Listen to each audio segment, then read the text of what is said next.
ఇక్కడికి విచ్చేసినటువంటి ఒక్కరికి భారత రాజ్యాంగ దినోత్సవ శుభాకాంక్షలు తెలియజేస్తున్నాము. 1949 నవంబర్ 26న భారత రాజ్యాంగంకి ఆమోదం తెలియడం జరిగింది.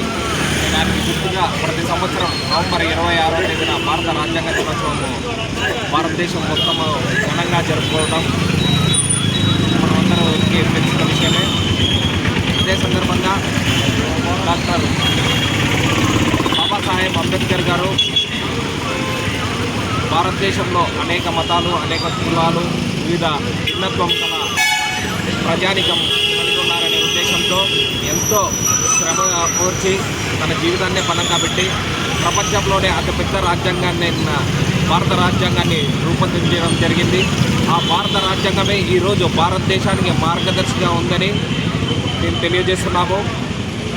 బాబాసాహెబ్ అంబేద్కర్ గారు భారత రాజ్యాంగాన్ని రూపొందించిన తర్వాత పార్లమెంట్లో సమర్పించిన తర్వాత బయటకు వస్తూ ఒక మాట గుర్తు చేసుకున్నారు.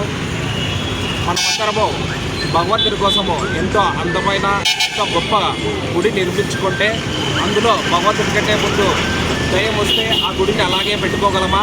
కూల్చేస్తాం కదా.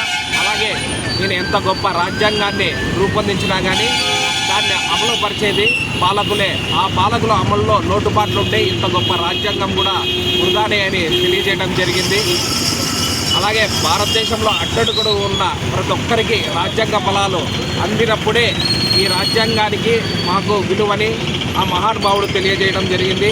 దాన్ని దృష్టిలో ఉంచుకొని మానశ్రీ మందకృష్ణ మాదిగన్న గారు ఎస్సీ వర్గీకరణ కోసం 30 సంవత్సరాలు ఎస్సీ ఉపకులాలలో ఉన్న ప్రతి ఒక్కరికి ఫలాలు అందాలనే ఉద్దేశంతోనే పోరాటం చేయడం జరిగింది.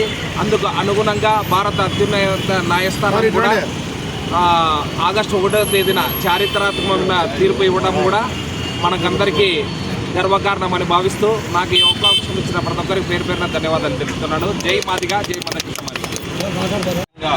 దినోత్సవం జరుపుకుంటున్నటువంటి మన భారతీయులందరికీ శుభాకాంక్షలు. స్వాతంత్రం వచ్చిన తర్వాత మనకంటూ భారతదేశానికి ఒక రాజ్యాంగం అనేది కావాలని చెప్పేసి ఆనాటి స్వాతంత్ర సమరయోధులు మరియు మంచి లీడర్స్ సూచించడం జరిగింది. దానికి అనుగుణంగానే డాక్టర్ బిఆర్ అంబేద్కర్ గారు రచనా కమిటీకి అధ్యక్షత వహించి 2 సంవత్సరాల 11 నెలల 18 రోజుల్లోనే తన నివేదికలో భారతదేశంలో ప్రపంచవ్యాప్తంగా ఎక్కడ లేనటువంటి రాజ్యాంగము, లిఖితపూర్వకమైనటువంటి రాజ్యాంగాన్ని రచించడం జరిగింది. మరి ఈ రాజ్యాంగము 1949వ సంవత్సరము నవంబర్ 26వ తేదీన ఆమోదం పొందింది. ఆమోదం పొందిన తర్వాత మనకు పూర్తిగా ఈ రాజ్యాంగం అనేది 1950 జనవరి 26వ తేదీన ఇంప్లిమెంట్ కావడం జరిగింది.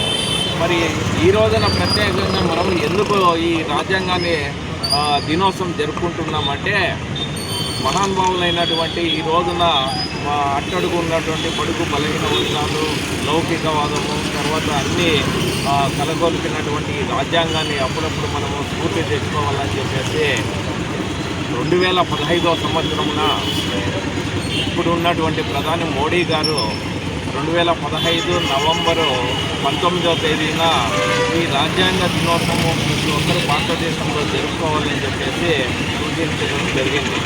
మరి ప్రతి ఒక్కరూ ఆ రాజ్యాంగాన్ని నిపుణంగా చదివి ఆ రాజ్యాంగము రచించినటువంటి అంబేద్కర్ ఆశయాలను మనం సొసైటీలో తీసుకొని పోవాలని చెప్పేసి పండుగ రోజు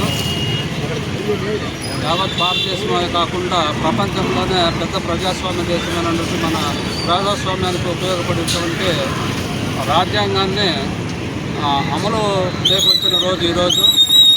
దీనిలో ముఖ్య అంశంగా మనము పండుగ వాతావరణం చోటు చేసుకుంది. రాజ్యాంగ పరిషత్తు సుమారుగా 292 మంది రాజ్యాంగ పరిషత్తు బాబు రాజేంద్ర ప్రసాద్ అధ్యక్షత జరిగింది. వారు సుమారుగా 22 కమిటీలను వేయడం జరిగింది. దాంట్లో డ్రాఫ్టింగ్ కమిటీగా బాబు జగజీవన్ గారు అంబేద్కర్ గారు రచనా కమిటీ అధ్యక్షుడిగా ఎన్నుకొని సుమారుగా 2 సంవత్సరంలో 11 నెలల 18 రోజులు రాజ్యాంగ రచన సాధించడం జరిగినది. దీనిలో కూడా సుమారు 7 మంది సభ్యులు ఉన్నారు.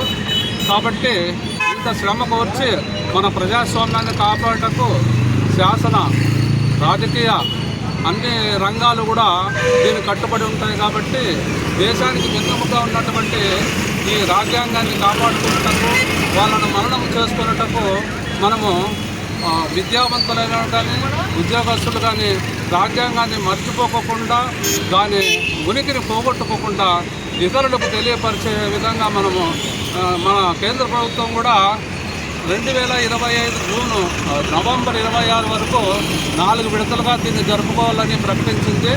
కాబట్టి ఇందులో భాగంగా మనం మొదటి రోజు ఈ ప్రయత్నం చేసి ఎంతో ఆనందంగా ప్రజలు కూడా చాలామంది జరుపుకోవడం జరిగింది. దీనికి అంతా కూడా చాలా ఆనందపడవలసిన విషయము. మన అంబేద్కర్ గారికి, ఈ దేశానికి రాజ్యాంగాన్ని రచించి పెట్టినటువంటి అంబేద్కర్ గారిని ఎంత కొనియాడినా తప్పు లేదు.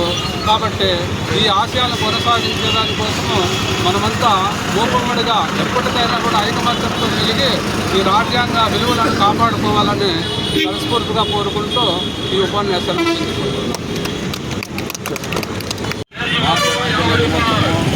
భారతదేశం మొత్తము జరుపుకోవడం జరిగింది. భారతదేశంలో భారతీయ పౌరులందరికీ ఒక కవచంలాగా రాజ్యాంగాన్ని నిర్వహించిన భారతరత్న అవార్డు గ్రహీత బిఆర్ అంబేద్కర్ ప్రపంచ మేధావి, అన్ని విధాల అన్ని వర్గాలకు సమాన న్యాయం కల్పించి రాజ్యాంగంలోని ప్రతి ఒక్క అంశాన్ని క్షుణ్ణంగా ఈరోజు మనము చదువుతున్నాం. ఈ రాజ్యాంగాన్ని మనము గతంలో ఎక్కడ అన్యాయం జరిగినా ఈ రాజ్యాంగాన్ని ప్రపంచ మేధావులే ఏ విధంగా తప్పుదాలు పట్టించాలంటే రాజ్యాంగం ముందుకు వస్తుంది. ఈ రాజ్యాంగాన్ని మనం ప్రపంచ మేధావులందరూ ఎన్నో విధాలుగా దాన్ని అడ్డుదారి తీసుకోవాలని ప్రయత్నం చేస్తున్నా ఎవరి వల్ల కావడం లేదు, ప్రపంచ మేధావుల వల్ల కూడా కాలేదు. అలాంటి రాజ్యాంగాన్ని మన బిఆర్ అంబేద్కర్ మనకు ప్రవేశపెట్టిపోయారు. ఈరోజు ఈ రాజ్యాంగాన్ని గురించి 1949లో నవంబర్ 26వ తేదీన ఇంప్లిమెంట్ జరిగి ప్రపంచవ్యాప్తంగా ఈ రాజ్యాంగాన్ని అమలుపరిచి ప్రతి ఒక్క భారతీయ పౌరునికి ఈ రాజ్యాంగం ముఖ్యముడిగా ఉంది. ఇది అందరం గమనించి ప్రతి ఒక్కరికి రక్షణ కవచంలాగా ఈ రాజ్యాంగాన్ని రచించడం జరిగింది. ఈ సభాముఖంగా మీకు అందరికీ తెలియజేస్తుంది.